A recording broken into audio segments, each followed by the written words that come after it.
Belanda menjajah Indonesia 350 tahun.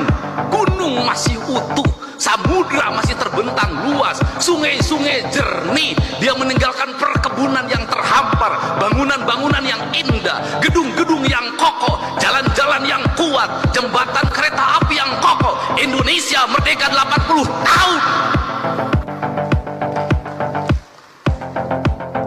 Gunung gundul, sungai keruh, hutan menggunung, bangunan-bangunan hampir tidak ada yang berkualitas, jalan-jalan mudah rusak, jembatan mudah roboh. Pertanyaannya adalah, siapa yang penjajah itu? Kapan terakhir kali kamu dapat tertidur tenang?